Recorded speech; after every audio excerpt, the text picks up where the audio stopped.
نستعين ونصلي على رسوله الكريم. وصلنا إذن إلى التلاميذ. تلاميذ من؟ الإمام مالك رحمه الله. تتلمذ على يد الإمام مالك رحمه الله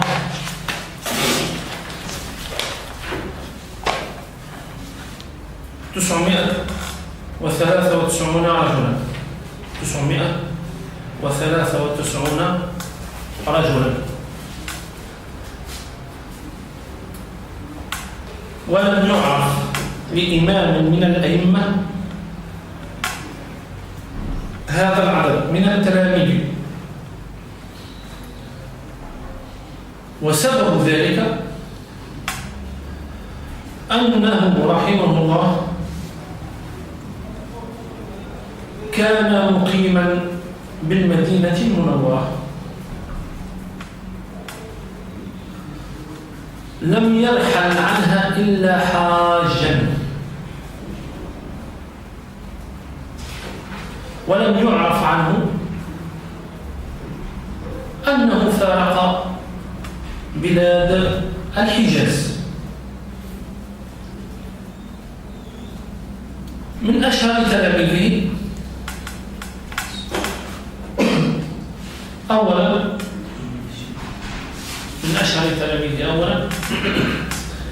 عبد الله بن وهب ابن مسلم القرشي أبو محمد، روى عن 400 عالم، منهم الإمام مالك الذي أخذ عنه الفقه،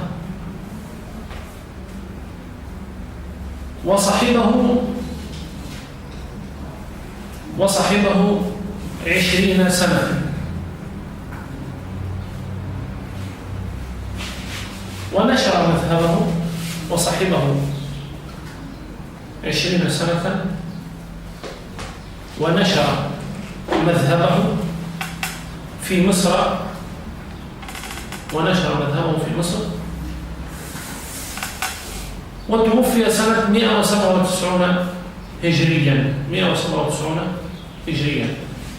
من توفي 197؟ عبد الله بن وهب. نعم. ثانيا طبعا سنأخذ بعض التلاميذ 3-4 مثل العاشر. نعم تقريبا.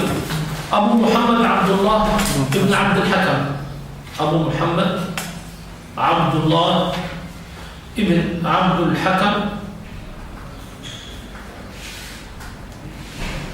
ابن أعين،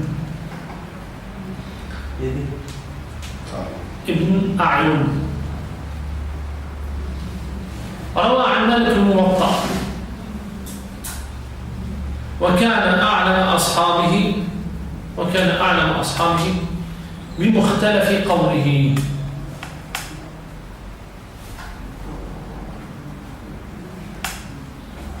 توفي في رمضان سنة 214 هجري.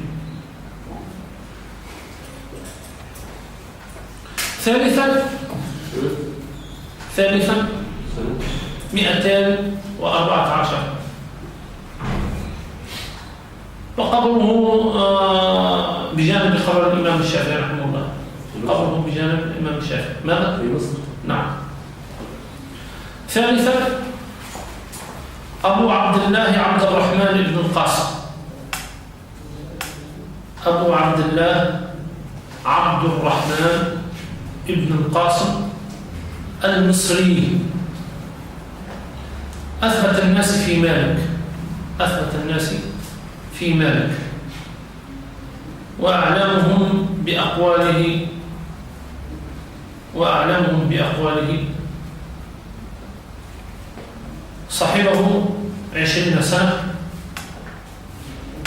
وتفقه به وبنظرائه،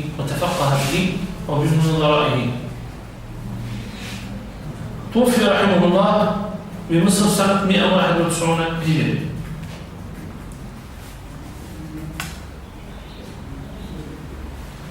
رابعا أبو عمر أشهب، وهو معروف.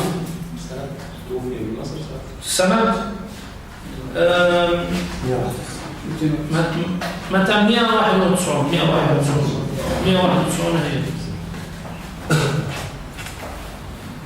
رابعا أبو عمر أشهب ابن عبد العزيز ابن داود المصري.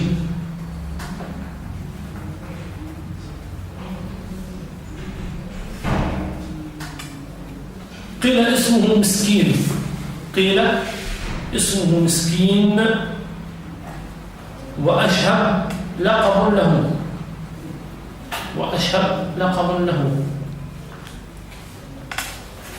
انتهت إليه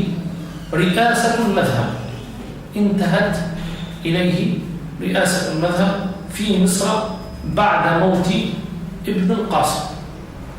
انتهت إليه رئاسة المذهب بعد موت ابن القاسم. تفقه على مالك رحمه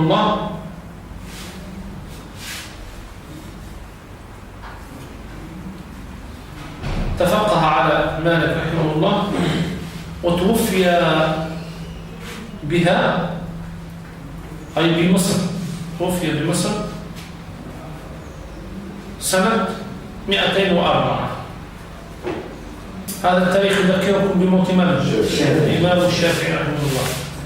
طبعا أشهب كان يعني أخذ من مالك رحمه الله وأخذ من الإمام الشافعي رحمه الله. ولو ترون أقوال أشهب يعني هي أقوال قريبة للإمام الشافعي كذلك. لماذا؟ لأنه صاحب الإمام مالك، وبعد الإمام مالك صاحب الإمام الشافعي، فكانت أقواله يعني قريبة كذلك للشافعية في بعض أقواله.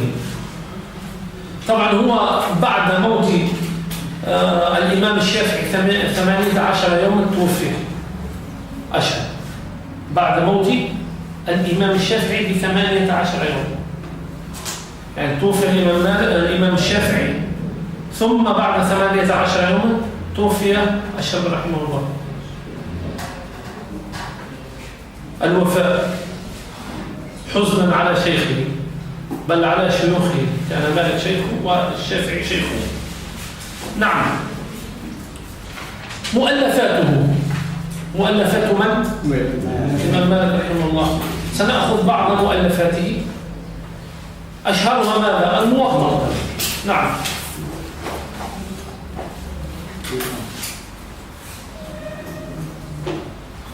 ويعتبر هذا الكتاب مع صحيحي البخاري ومسلم أصح كتب السنة إسنادا.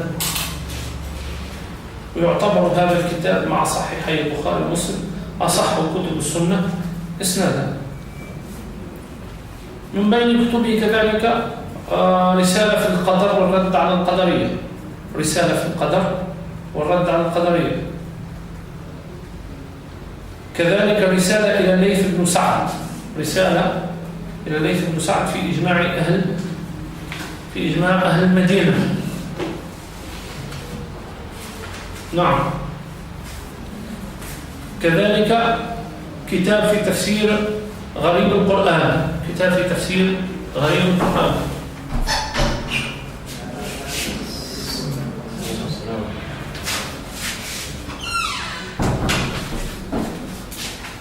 الآن نأخذ أدلة الإمام مالك الفقهية. لكل إمام أدلته، الأدلة طبعا الكتاب والسنة هذا متفق عليه جميعهم، ولكن هناك أدلة أخرى يعني في الإجماع. بعضهم يأخذ إجماع أهل المدينة، بعضهم يسميه إجماع الصحابة، جميع الصحابة إلى آخره. طبعا نحن لن نأخذ بقية الأدلة لأنه ليس فقه مقارن، ولكن إذا وصلنا إلى الفقه المقارن سنعطيكم بكل إمام أدلته. نأخذ أدلة الإمام مالك رحمه الله الفقهية. تنحصر أدلة مالك الفقهية تنحصر أدلة مالك الفقهية التي تعتبر أصول مذهبه في 11 دليلا. التي تعتبر أصول مذهبه في 11 دليلا هي أولا ماذا؟ القرآن الكريم، ثانيا السنة النبوية الشريفة المطهرة، ثالثا الإجماع، رابعا الذي تميز بها الإمام مالك في هذا إجماع أهل المدينة. إجماع أهل المدينة. إجماع أو عمل. لا، إجماع أهل المدينة. إجماع أهل المدينة. خامسا ماذا؟ القياس. سادسا قول الصحابي. سابعا المصلحة المرسلة. ثامنا العادة والعرف. تاسعا الاستصحاب. عاشرا الاستحسان. 11 وهي كذلك متميز بها الإمام مالك خاصة، بعض الأئمة الآخرين كذلك، سد الذرائع.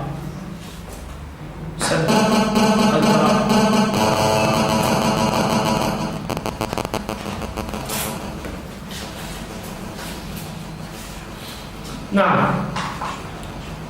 وفاته رحمه الله.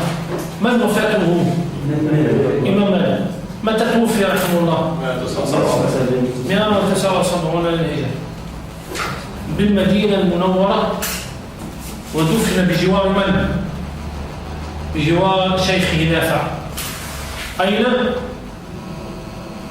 بالبقيع.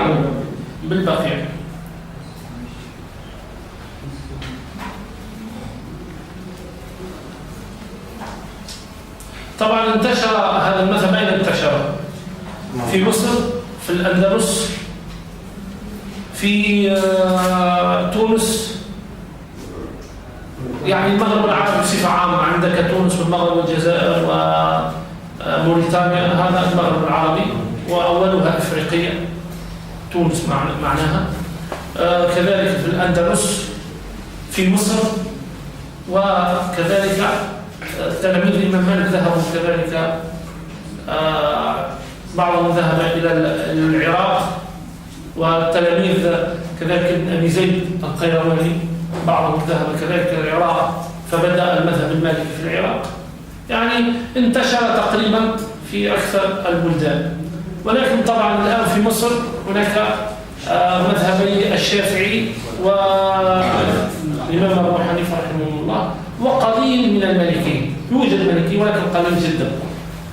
لماذا؟ لأن بعد موت الإمام مالك أخذ الإفتاء الإمام الشافعي رحمه الله، وكذلك استقر فيها، لأنه هو كان في العراق الإمام الشافعي، ثم انتقل إلى مصر، وعنده المذهب القديم والجديد. فالمذهب القديم الذي أفتى به في العراق، ثم لما انتقل إلى مصر أفتى بالمذهب الجديد. وهذا دليل على ماذا؟ على أن تراعي كذلك المسائل التي عند أولئك الناس.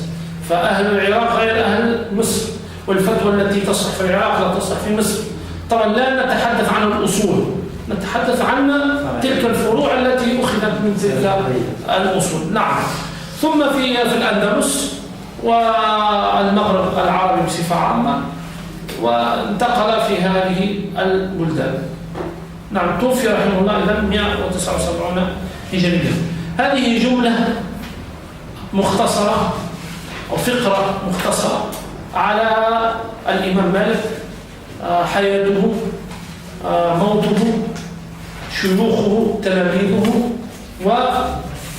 والمدارس أين اتسعت رقعة المذهب المالكي، ثم توفي وأين وفاته رحمه الله. الآن نحن بين أيدينا رسالة ابن أبي زيد القيرواني. سنأخذ نبدأ عن حياة ابن أبي زيد. من هو ابن أبي زيد؟ وهذه الرسالة ما هذه الرسالة حتى ندخل بعد ذلك إلى المواضيع الفقهية مباشرة. طبعا التعريف بالرجال يوصلنا إلى قيمة التضحية التي ضحى هؤلاء الرجال. ليس يأتي أحدنا فيقول ما لك هذا وهذا ابن أبي زيد كأنه صديقه. أقل شيء نقول الإمام مالك مثلا ابن أبي زيد. ليس عيبا أن تقول مالك، ولكن احتراما لهؤلاء الرجال الذين ضحوا لإيصال هذا المذهب. ليس من باب التعظيم، لا نعظم إلا الله سبحانه وتعالى، من باب التقدير. فالفرق بين التعظيم والتقدير، لا نسجد إلا لله ولا نعظم إلا الله، ولكن نقدر الآخرين. وليس منا من لم يرحم ومن لم يرحم كبيرنا، من لم يرحم صغيرنا ويوقر كبيرنا. نعم، هذا الذي أردناه. فتوقير الكبار هذا من الأدب، والأدب قبل الطلب. هذه قواعد في حياتنا أن نأخذها. الأدب قبل الطلب. الإنسان أن يكون متأدبا في طلب العلم قبل أن يطلب العلم. طالب العلم يظن نفسه عارف، وطالب العلم يظن نفسه أفضل من الشيخ، وطالب العلم يظن أنه يدرس الشيخ، وطالب العلم يظن أنه معلومات. هذا ليس طالب علم، إنما هذا جاء ينغص على أهل العلم وطلاب العلم حياتهم وتعليمهم. الذي يظن نفسه أفضل الناس هذا لا يستطيع أن يتعلم. من تواضع لله رفعه الله. والإنسان حتى ولو علم وعرف وتعلم، وحتى لو كان أفضل من شيخه، من التواضع بمكان والأدب أنه يتواضع. لماذا؟ لأنه شيخه علمه ولو كلمة واحدة، فهو كأنه أحسن إليه بذلك التعليم، فينظر إلى تلك الحسن، فينظر إليه إلى ذلك العمل الذي قدمه إليه. هذا كله ماذا؟ هي تربية لأنفسنا حتى نتعلم العلم النافع. أما العلم الذي لا ينفع لا يربينا ولا يوصلنا إلى مرضاة الله واتباع النبي صلى الله عليه وسلم، هذا ليس علم. لأنه العلم عبارة على سلاح ذو حدين. العلم سلاح ذو حدين، إما أن تفيد به نفسك وتفيد به غيرك، وإما سيذبحك ويذبح غيرك. لأنك إذا تعلمت يصبح عندك يعني أمور وأصول وفتاوى، فربما تستعمل هذه الفتاوى لأجل مصلحتك وهي لا تصلح بك. فإذا نحن كنا في خط الدائرة وليس في لب الدائرة، الدين أصل الدين هو هذا لب الدائرة، والخط حدوده فتاويه. فإذا كنا نحن في لب الدائرة في قلب الدين، فاعلم أن أبنائك سيكونون في دائرة هذا الدين. وإذا كنت أنت أخي الكريم في دائرة الدين، فاعلم أن أبنائك سيخرجون من الدين. فهمتم المعنى؟ إذا كنت في أصل الدين متبعا لأمر الله وحديث النبي صلى الله عليه وسلم، ملتزما بالآداب وبالأخلاق وبالسنة وبالفرض ملتزما به، فاعلم أن أبنائك حتى وإن طاشوا فإنهم سيكونون في خط الدين في الدائرة. وإذا كنت أنت بتأخذ الفتاوى وتأخذ الأمور التي سهلة لديك، فاعلم أنك ستكون في الدائرة، في دائرة الدين على الخط. فإذا جاءوا أبنائك وولدوا وربيتهم، فأين سيكونون؟ خارج تلك الدائرة. لأنهم سيجدونك أين؟ سيجدونك على الحدود، فهم يريدون أرخص من الرخصة التي أخذتها، فلن يجدوا إلا خارج هذا الدين. لذلك تجد الناس يتميعوا إلا من رحم ربي، بل يظنون أنهم في الدين وهم خارج تلك الأصول. نأخذ حياة الإمام ابن أبي زيد، نسبه وولادته. هو عبد الله بن أبي زيد عبد الرحمن القيرواني النفسي.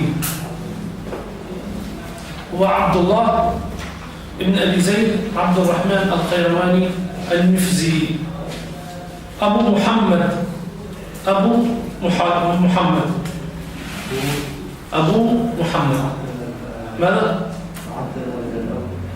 وعبد الله ابن أبي زيد عبد الرحمن القيرواني النفزي. والنفزي نسبة إلى نفزة، وهو أي نفزة من أعمال الأندلس، من أعمال الأندلس.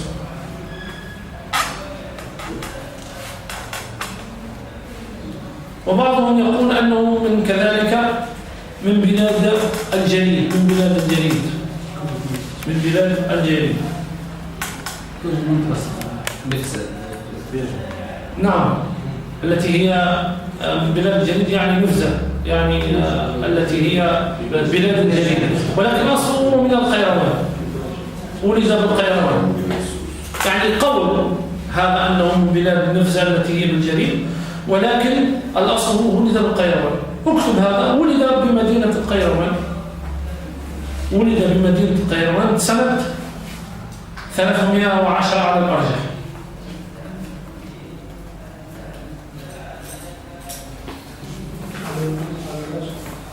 ماذا؟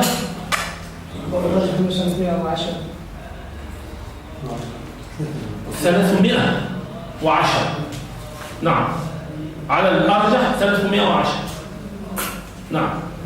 متى توفي؟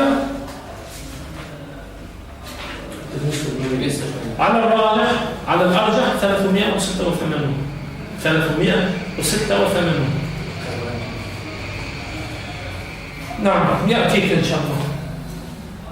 إذا بمدينة قيروان ولد سنة 310 على الأرجح. دراسته وشيوخه، سنختصر نحن التعريف حتى يكون هناك فائدة. دراسته وشيوخه: نشأ عبد الله بن أبي زيد بالقيروان، نشأ عبد الله بن أبي زيد بالقيروان التي كانت في عهده وارثة، التي كانت في عهد وارثة لتراث زاخر.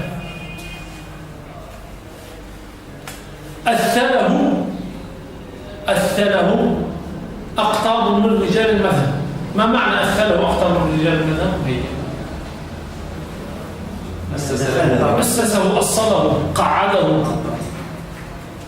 ثبته. أثل الشيء. أرجع إليها في القاموس وأخبروني بعد ذلك أصل المادة وتعريفها وما معناها للغد إن شاء الله. أثله المادة أثله أقطاب من رجال المذهب المالكي بجامع عقبة بن نافع،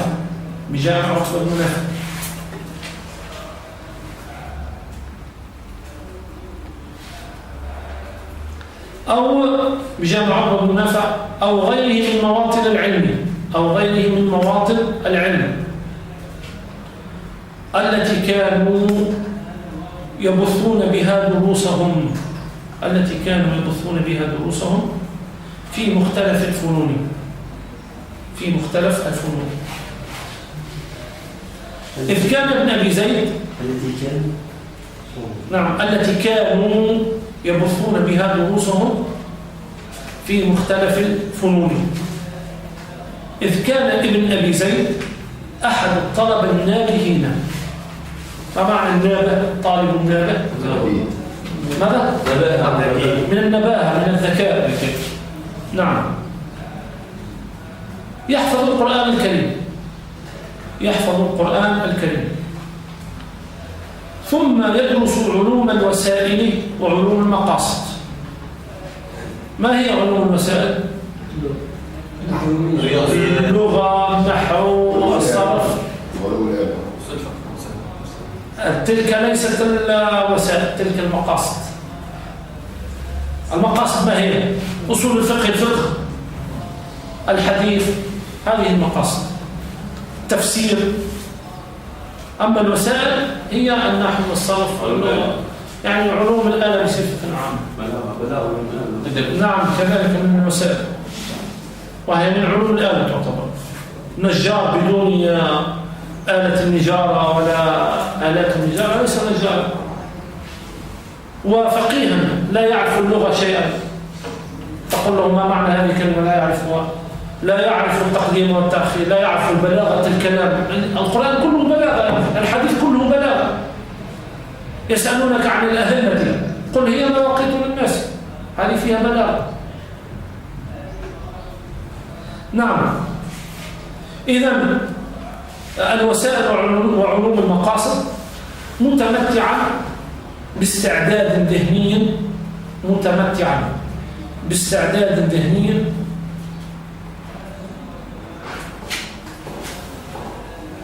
أهله أن يستفيد من بيئته العلمية، أهله أن يستفيد من بيئته العلمية استفادة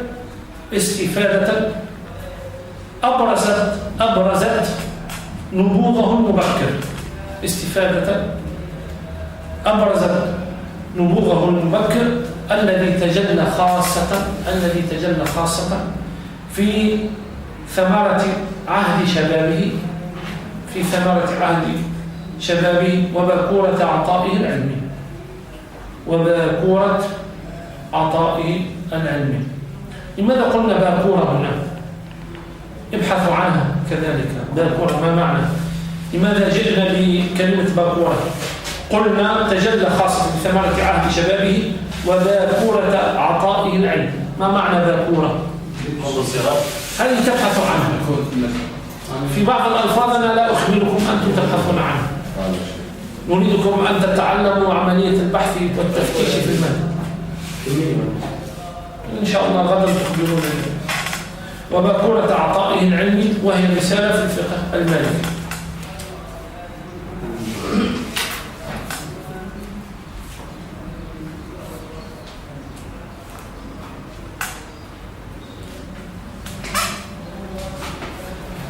شيوخه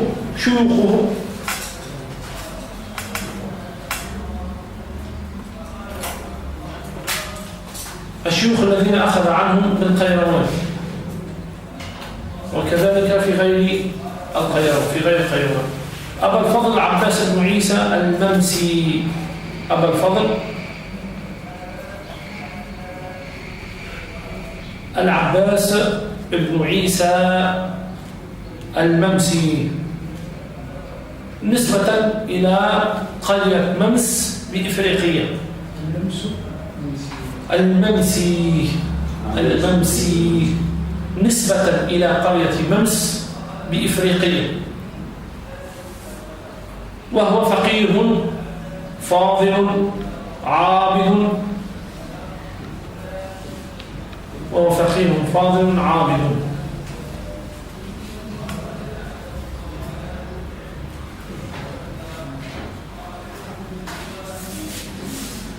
نعم.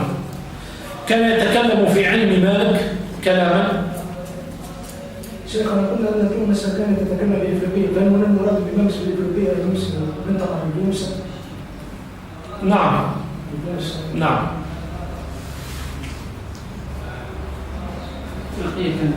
إفريقيا كانت تونس. إذا قيل إفريقيا يعني تونس. أما إفريقيا فشيء آخر. كان يتكلم في علم الكلام كان يتكلم في علم مالك كلاما عاليا. كان يتكلم في علم مالك كلاما عاليا، ويفهم علم الوثائق فهما جيدا، ويناظر في الجدل. نعم، فهما جيدا ويناظر في الجدل.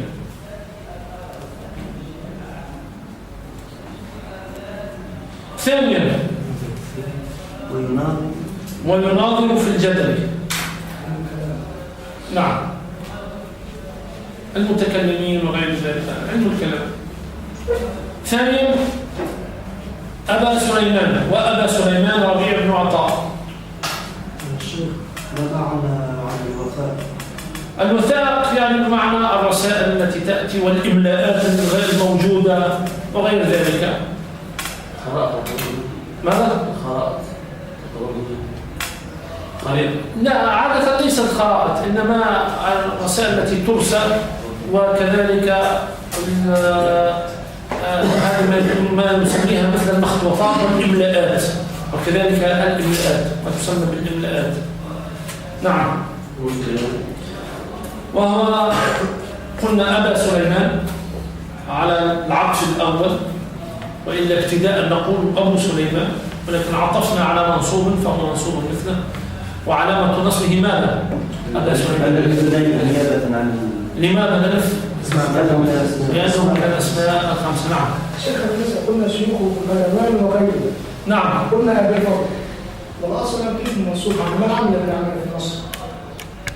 ما العامل الذي عمله في النصب؟ قلنا شيوخ، عن شيوخ مبتدأ بالفضل خبر، فالخبر يكون مرفوع والمبتدأ هو المرفوع.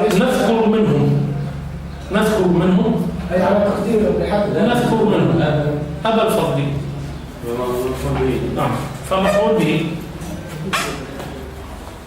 نعم. جيد لا بأس، اسأل ما تريد، ونحن إن شاء الله إذا علمنا أجبناك، وإذا لم نعلم قلنا الله أعلم. نعم. وأبا سليمان ربيع بن عطاء، وأبا سليمان ربيع ابن عطاء الله ابن نوفل القطار. المهم يكون سؤال ضمن الدرس، المهم أن يكون سؤال ضمن الدرس، وأما خارج الدرس فتكون بعد الدرس إن شاء الله. أبا سليمان ربيع بن عطاء الله ابن نوفل القطار، الذي كان من الفقهاء والنساك الورعين،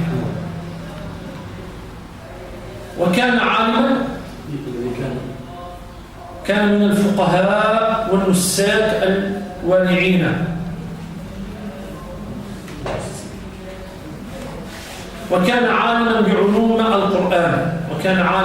القرآن، حافظا للحديث عالما بمعانيه، وكان عالما بعلوم القرآن حافظا للحديث عالما بمعانيه وعلله ورجاله، معتنيا بالأحكام الفقهية، يلقي دروسه بجامع القيروان،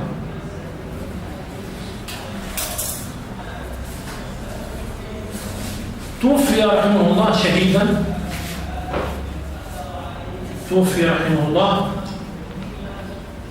حوالي سنة 333 هجري.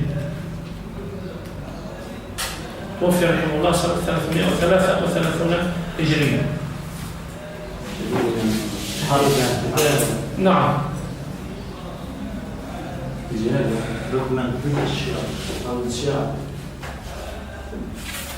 وأبا بكر على العطف، وأبا بكر محمد بن محمد المعروف.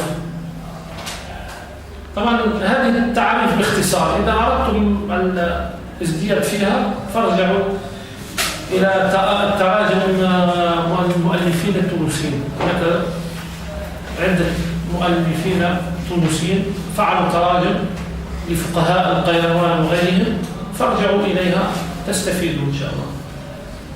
نعم. وأبا بكر محمد بن محمد المعروف بابن اللباد القيرواني، تسمعون به ابن اللباد طبعا. اللباد ابن اللباد القيرواني، من أصحاب يحيى ابن عمر، وابن طالب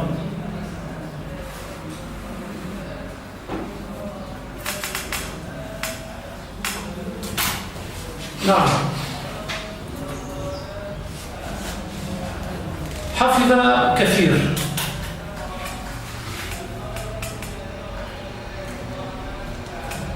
كثير، وله عناية بجمع الكتب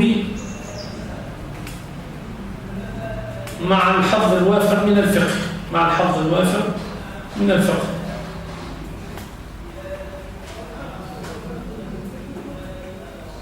توفي رحمه الله سنة كذلك 333 هجري.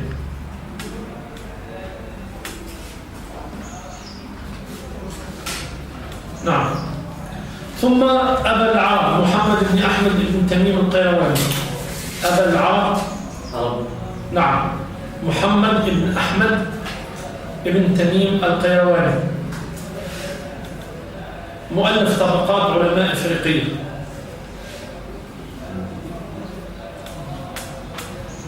طبقات علماء إفريقية، وهو مشهور بالثقة والصلاح، عالم بالسنن. وهو مشهور بالثقة والصلاح، عالم بالسنن وتاريخ الرجال.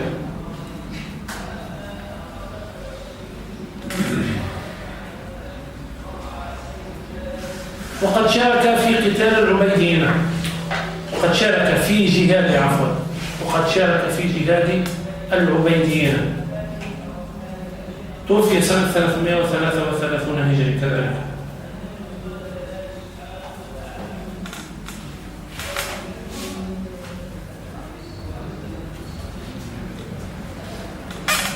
كذلك أبا العباس عبد الله بن أحمد.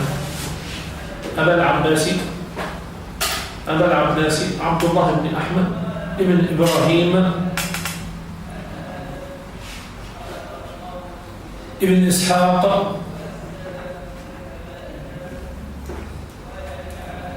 إسحاق الإبياني. باء يا مشددة ألف نون يا، باء يا مشددة ألف نون يا. عالم إفريقية في زمانه،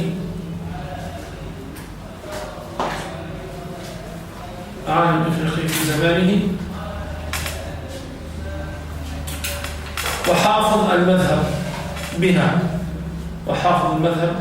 بها. توفي سنة 352 هجري.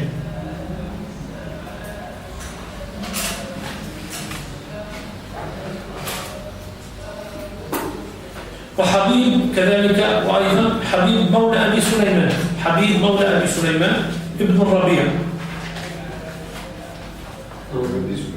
حبيب مولى أبي سليمان، طبعا هو حبيبا إذا على العطف الأول، وحبيبا مولى أبي سليمان ابن الربيع الذي كان فقيها عابدا يميل إلى الحجة.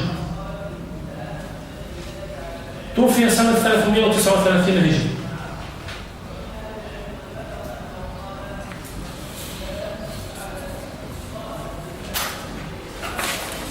صادقين 339. إجازاته وسنده. تحدثنا عن تلاميذه، نتحدث عن إجازاته، ثم تحدثنا عن شيوخه، ثم نتحدث الآن سنتحدث عن إجازاته وسنده، ثم عن تلاميذه. إذن إجازاته وسنده.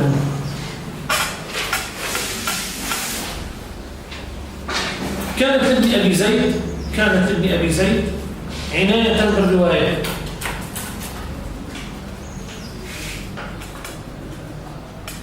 كانت لابن أبي زيد عناية بالرواية التي كانت عمدة علمائنا في نقل الأحاديث والآثار وأقوال الفقهاء.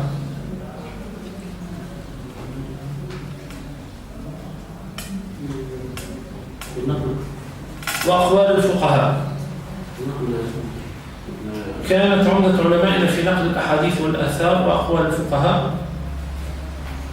وكان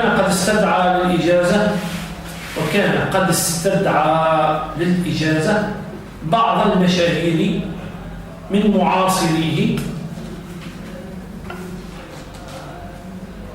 الذين لهم إشعاعهم العلمي في مراكز أخرى،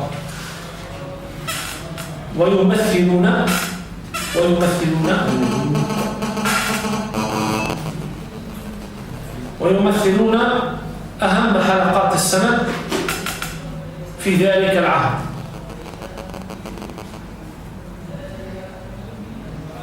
مثل ابن شعبان المصري، مثل ابن شعبان المصري والأبهري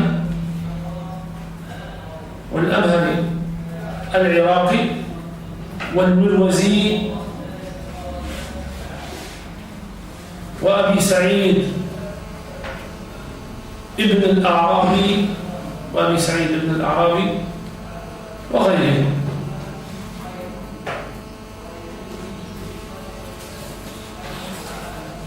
ونال مترجمنا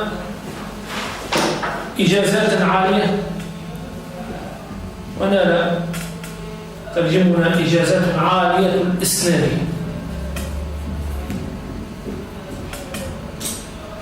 وهي مما يفخر به العلماء ويعتزون.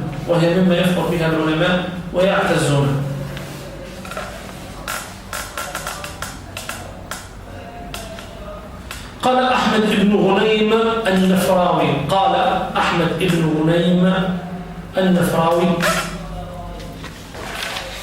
من أعظم أوصافه يعني ابن أبي زيد علو سنده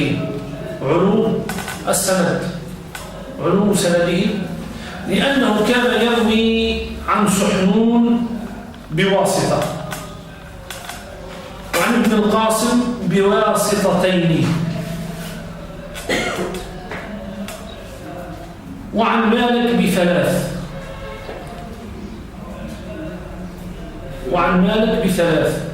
لأنه كان يروي عن سحنون بواسطة، وعن ابن القاسم بواسطتين، وعن مالك بثلاث. هنا المراد بواسطة ولو عن سحنون أو ابن القاسم وغيرهم، المراد بالمسائل المستخرجة بالرؤية أو بالحديث؟ هنا بالأحاديث والمسائل المستخرجة، لأن المسائل المستخرجة استخرجت من الحديث، استنبطت من الحديث، فيعلم بذلك أنه من الحديث واستنباطاته بواسطتين، وعن مالك بثلاث. أشهر تلاميذه، نأتي إلى التلاميذ. أشهر تلاميذه نقف إلى هنا، في حصة قادمة نكمل بإذن الله تعالى ونتمم بقية المواضيع. والحمد لله رب العالمين.